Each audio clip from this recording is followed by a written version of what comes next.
So do you know the reason why transactions on the blockchain is irreversible?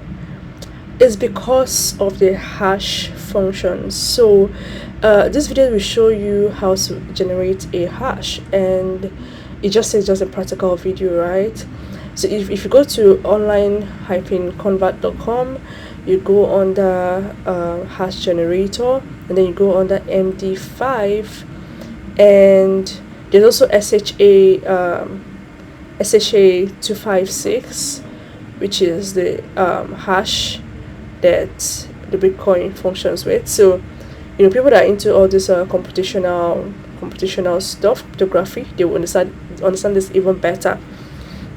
So hash makes it's like a mathematical function that ensures that the transaction on the blockchain is irreversible. And in this scenario now, we're going to use the word Bitcoin to generate hash for the words Bitcoin. That in a typical scenario where miners are generating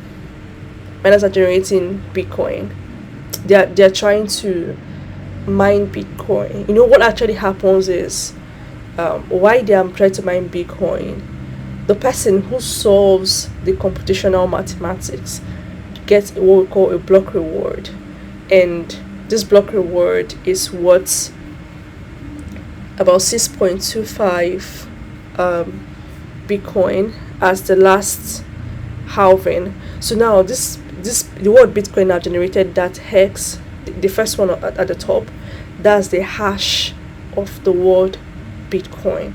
So you can convert an information to get the hash. Now every word have a particular hash, and when you change, if you say, okay, let us change the capital letter to a small letter, we're going to get a different hash, because the detail in the Bitcoin have changed. This is the reason why nobody can manipulate the data on the blockchain. This is the reason why nobody can manipulate the data on the blockchain, because every hash is irreversible. You get a particular hash because you imputed a particular data, and when you change anything in that data, the hash you generate will be different, and it is irreversible. So this will give you an insight into, because as the data is going into the blockchain, they become encrypted, they get their own hash, and they are immutable.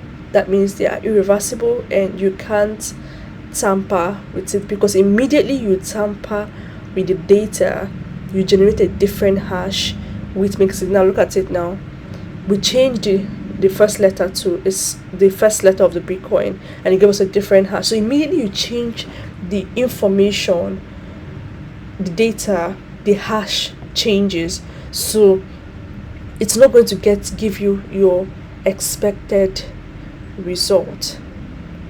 So now this is SHA-256, which is the hashing function for Bitcoin.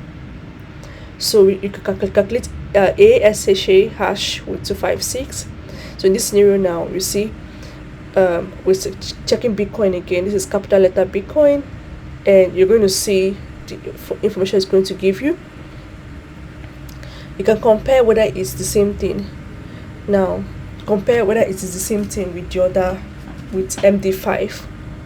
If it's the same thing with MD5, if it's the same thing, you will see that no matter what you do, you will always get the same information for a particular data. But immediately you change the data, the hash will change. But no matter what you do, as long as you don't change the data, the figure won't change. So if you use any of the hashing functions, this will give you the same hash unless you change the